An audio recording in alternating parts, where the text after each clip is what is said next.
ગુજરાતમાં હાલ લગ્નસરાની સિઝન ચાલી રહી છે। લગ્ન પ્રસંગમાં હાથી, ઘોડા, ગાડી, બગીઓમાં વરરાજાના વરઘોડા કાઢવાનું દેખાદેખીમાં ચલણ વધી રહ્યું છે। પરંતુ હાલ અમદાવાદ અને અરવલ્લી જિલ્લાના મેઘરજ તાલુકાના ઈસરી ગામના વતનીના પુત્રના લગ્ન ઈસરી મુકામે લગ્નનું આયોજન કરાયું હતું। અહીં વરરાજાનો મોંઘીદાટ કારમાં નહીં પણ પ્રાચીન સંસ્કૃતિ અનુસાર બળદગાડામાં વરઘોડો યોજવામાં આવ્યો હતો। આ અનોખો વરઘોડો ગામમાં આકર્ષણનું કેન્દ્ર બન્યો હતો તેમજ દાયકાઓ પહેલાની પરંપરાને ઉજાગર કરી નવી પેઢીને લગ્નની જૂની પરંપરાથી અવગત કરાવ્યા હતા। મારું નામ જયેશ કુમાર સી ભાટિયા છે। હું મૂળ ઈસરી ગામનો વતની અને મારા બાબાનું નામ છે હર્ષ। એના મેરેજ આવતીકાલે એની જાન જાય છે, પણ આજે એનો વરઘોડો છે અથવા દેવદર્શન એનું નામ અમે આપ્યું છે।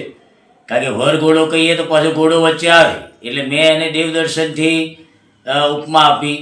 અને એ ઉપમા આપવાનું મેઇન કારણ એ કે છેલ્લા હું 10 વર્ષથી જોઈ રહ્યો છું કે દિન પ્રતિદિન આર્થિક રીતે નબળો હોય કે સદ્ધર હોય, પણ એ લોકો વરઘોડાની અંદર અથવા બેન્ડવાજાની અંદર અથવા ડીજેની અંદર એટલા બેફામ ખર્ચા કરે છે કે એ લગભગ એના પ્રસંગ પછી 8-10 વર્ષ સુધી એ મૂંઝાયેલો રહે છે।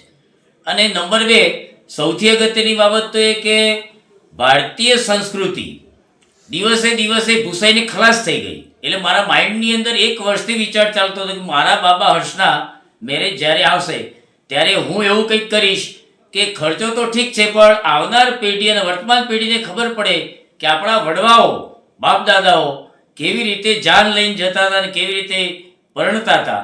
એટલે મને એક વિચાર આવ્યો કે ભાઈ ચલો બળદગાડું કરીએ અને એને ઇકો ફ્રેન્ડલીથી સજાવીએ અને ઓછામાં ઓછા ખર્ચે સમાજને એવો આપણે ઉપદેશ આપીએ કે આપણી રસ્તે ચાલે અને આર્થિક રીતે બોજની અંદરથી બચી એમનું ભાવિ ઉજળું બનાવે। અને દેશની તમામ જનતાને અને ગુજરાતની ખાસ જનતાને મારી વિનંતી કે ભાઈ આ રીતે કરો, ખર્ચની અંદરથી તો બચશો અને કંઈક સરસ લાગશે અને કંઈક ટેન્શન વગરનું કામકાજ ઇકો ફ્રેન્ડલી દેવદર્શન એનું નામ આપો। વરઘોડો કાઢી જ નાખો, વરઘોડો કહો એટલે ઘોડો લાવવો પડે, આપણે એવું કાઢી જ નાખો ઘોડો, તો ડીજેની પણ જરૂર નથી, કશું નહીં।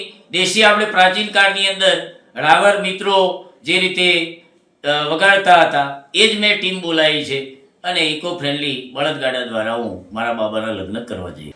મારું નામ હર્ષ જયેશ કુમાર ભાટિયા છે અને આજે મારા ઘરે દેવ દર્શન કરવા માટે જઈ રહ્યા છીએ। બધા વરઘોડાનું નામ લે છે, વરઘોડા રીતે ડીજેમાં ને એ રીતે નીકળે છે, પણ મારા પપ્પાના વિચારો એવા હતા, મારા પપ્પાની ઈચ્છા એવી હતી કે આપણે જે જૂની રીતો છે, જૂના સંસ્કારો છે એ પાછા લાવીએ। એટલા માટે બળદગાડું શણગાર્યું છે અને બહુ જ ઉત્સાહ છે એને લઈ કે બળદગાડું શણગાર્યું છે બહુ સારી રીતે મારા ભાઈઓએ, મારા જીજાજીઓએ ભેગા થઈ અને ખૂબ જ મને ઉત્સાહ એટલો બધો છે કે જે સમાતો નથી। અને મારા પપ્પાની ઈચ્છા પૂરી થઈ રહી છે અને પ્લસ આપણા જૂના જે સંસ્કારો છે, રીતિ રિવાજો છે એ પાછા આવી રહ્યા છે। આના આવનાર પેઢીઓને બી હું એમ કહેવા માગું છું કે આ વસ્તુ આપણે કરવી જોઈએ।